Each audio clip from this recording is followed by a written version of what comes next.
guys, and welcome back to an episode of Off the Shelf. I'm your host, HD, and this week, what we found off the shelf was... Very obviously, he has gone insane.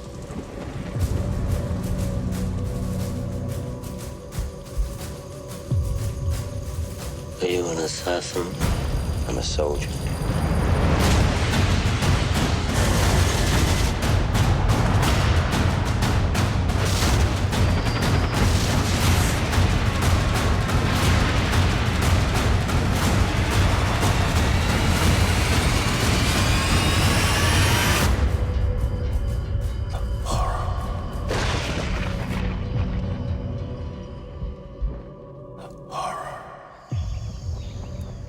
Apocalypse Now. This specifically watched the final cut version of the film. There's like several different versions of the movie in this one, but we watched the final cut version of this film in this set.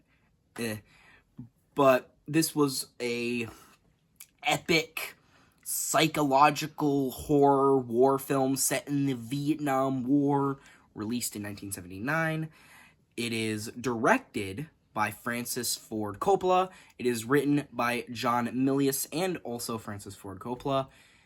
Okay, it is based off the 1899 novella Heart of Darkness by Joseph Conrad. It is starring... Okay, I'm going to try to do this.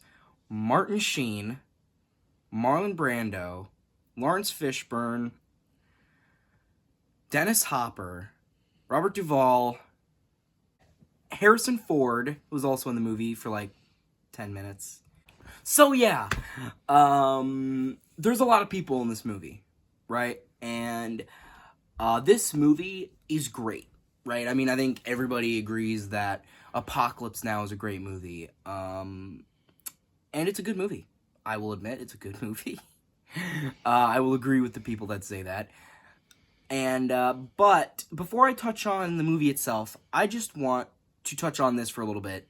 This film was absolute hell to make. I did research on this. I watched a little bit of a documentary, and this film quite literally feels like it literally took years off of the director's life after making it, because it literally felt like it would have been... I mean, it's funny in hindsight because of how literally Murphy's Law, like everything that can go wrong went wrong in this production, right? So fucking they were like searching everywhere for actors to play Kurtz, the like colonel in the film. They were searching around for lead actors. They were like searching around, and they like fucking asked everybody, and nobody wanted to do it because they were all the way out in the Philippines and they were afraid of getting sick or afraid of whatever you can get in the wilderness of the Philippines. And it was just pandemonium, right? The fucking they worked with the Philippine government, but like they like let them use their their military equipment. But apparently in the documentary Francis Ford Coppola, there's like a clip of him like during the production of the film, like complaining to somebody on the phone about how much of a bitch it is to make this film. He's like, the Philippine government, they come and take their helicopters whenever they please, you know, and he's complaining. Apparently, during the film, they were going to use real human corpses in, like, battle scenes, or, like, maybe in the end of the movie where they're in, like, the, like, temple thing. But they were the bodies they bought from the guy that they bought the bodies from was a fucking grave robber, and then the Philippine government literally like arrested them kind of, and they confiscated the bodies. They didn't get like jail time, but I do think they did get fined and they did get in a lot of trouble because they literally basically desecrated human bodies, which is a crime. Which, at the time, was probably really stressful. But in hindsight, it's really fucking funny. I don't know if that just makes me a bad person, but it's just funny. Right?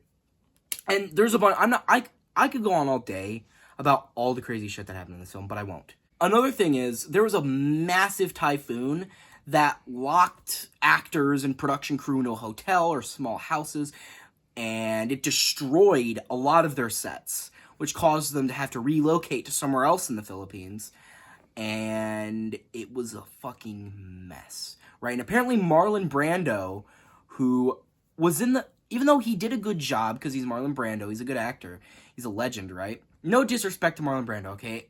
To preface this segment of the video, I do not dislike Marlon Brando. I think he is a fine actor. This is no disrespect intended, I just find it funny. So, during the production of the film, they convinced, not during the production, but like pre-production, they managed to convince Marlon Brando to be Colonel Kurtz, like the antagonist, I suppose, ish of the film. They convinced him to do it. But he didn't want to do it initially, and he was kind of difficult. Well, obviously, he didn't want to go during the normal filming time because he didn't want to go to work for like several months while his kids were on school vacation, which, for sure, that's fine, that's not a problem. But then he apparently, they paid him $1 million in 1977, like 1976, 1977. They paid him $1 million fee. Like, he demanded like $1 million fee or wouldn't go there, and he still didn't show up, which is another thing that Francis Ford Coppola in that clip that I talked about earlier was complaining about. And then when he did show up, apparently some of the scenes that they wanted to do with him, he was too fat to do, and they had to get like a body double. And yeah, apparently they had to like cover him in shadows and stuff because like he was just too fat to like do a lot of things that they wanted him to do in the movie. Which, again, no disrespect to Marlon Brando, no disrespect intended, but it did kind of I guess balance out, because the movie itself, kind of like the ending of it, how they disguised Marlon Brando's character Kurtz with shadows and very minimal lighting. Even though, obviously, they did it for practical reasons because he was too fat to do things, I do think it was good because it made him more mythical in nature, which was intended, right? They meant for him to look more like kind of otherworldly, maybe.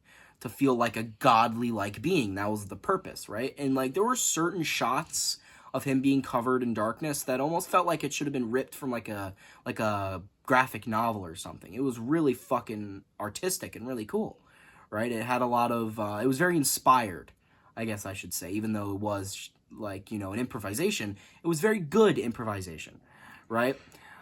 And with that being said, with all the production stuff aside, how was the movie itself? Good. It's very good. I mean, I don't think there's much I can add to the conversation that has already been added, but I will just say that this film is just so entertaining and interesting, and yet it's just like, I don't know how to describe it. It gives you a certain feeling, you know? Like, it feels, honestly, I feel like a movie like this could have been made today and still be relevant, right? I don't know. I'm just saying. It's very ahead of its time, is what I'm trying to say. This movie was very ahead of its time. And even though all the blood, sweat, and tears, I think it went to good. I think it went good because it's just a fantastic film, and the fact that the cinematography, the score, the directing, the writing, I think all of it just stands out, right? Only a Francis Ford Coppola film can. You know what I mean? I really think that this film is highly regarded as one of the greatest films ever made, and I can't really argue with that. Now, I wouldn't say, in my opinion, I wouldn't say it's one of my favorites I've ever seen, but I will say it was a really, really entertaining watch. It's a powerful movie, right? It's a strong, powerful movie, right? And it makes you feel things. It's meant to be a bit of a commentary, not a bit of a commentary, it is a commentary. It's a satire, in a way, of, you know, good and evil, I guess, American interventionism. You know, how we just kind of shove ourselves into situations that have nothing to do with us. Stuff like that. You know, and how we see ourselves as, like, civilized people. We see ourselves as, like, the good guys, I suppose. But, like, this movie kind of brings through the question, are we? Are we any more civilized than the so-called savages in like indigenous tribes and forests? Are we any different from them? Like, it's kind of bringing up like we're kind of all the same in our instincts, you know, as who we are as people. It's not like we're not any more civilized than other people, because that's not really how that works, I suppose, is what you could say. And I like that. Right? I like the ideas that this film brings up, and I like the way it executes it, you know? And I just really, the whole package is very, very, very, very good. And overall, this film is just very interesting. It is a very fascinating film. It's very introspective. It really makes you think about, is there even really a villain or like an antagonist in this film? I mean, there's maybe an antagonist, but is Marlon Brando's character Kurtz really like the bad guy of the movie? Like, is he doing anything that's worse than what the U.S. military is doing? Because it's kind of hypocritical, because the U.S. military, they sent Martin Sheen's character to kill him for killing somebody in a war where everybody's killing each other, right? But they're just using that as an excuse because he's off doing his own thing. He's not following orders, right? They want him dead because he's not conforming, I guess. He's not, like, doing what they tell him to do. He just wants to do his own thing, and they don't like that, right? So as soon as somebody doesn't conform to what they want to do, they take them out of the picture, right? And they also, Martin Sheen's character, they sent a crazy person, or maybe not, that's a bad word. They sent somebody who has lost their mind, right, to kill somebody who's lost their mind, because that's really the only person you can send, right? Because while everybody else, like, because Martin Sheen had like a crew, like a Navy crew on his boat, they all went insane. They all lost their minds, right? But Martin Sheen kind of just remained the same throughout the whole movie. He was mainly just a passive observer. You know, he didn't really do a lot, right? He didn't say a lot. He was pretty quiet through most of the film. He was just kind of there. He, like, just kind of stared off into nothing, you know, that 1,000-yard stare. Like, he'd been through some shit. He's special forces, right? All these guys, I mean, except for, like, the chief, who was, like, the, you know, the, what is it called? The driver of the boat? The pilot of the boat? What is it? It's like the captain of the boat? Okay. The chief, who was, like, the captain of the boat, he'd been there for a little while. He was a little older, but, like, everybody else were, like, really young. Lawrence Fishburne was in this movie. He was, like, legitimately, like, a teenager or, like, a young adult when he was first in this movie, which was pretty crazy. But literally everybody in this film lost their minds, and 90% of them died because they just couldn't take it. You know what I mean? And they couldn't adapt to this, and they really just weren't ready for it because they got drafted. They were just some normal people. Like, they weren't ready for this line of work, is basically what I'm saying. And the only character, ironically, who made it out was this, like, famous surfer named Lance. Obviously, Martin Sheen's character made it out, too. But he kind of made it out because he lost his mind to an extent where he was able to coexist with the indigenous people, right? Oh, but also talking about the indigenous people, I'm going to give you a little warning. But if you ever think about watching this film, if you're not a fan of, like, animal cruelty or anything, there is a scene in this movie where they actually butcher a live water buffalo, where they actually, like, chop it up. Granted, they didn't, yeah, they shot it for the film, but it was like an actual ritual that the indigenous tribe that they were shooting actually does, right? So they didn't, like, just kill that water buffalo for the movie. I mean, obviously it was in the movie, but it seemingly, that indigenous tribe ate that water buffalo.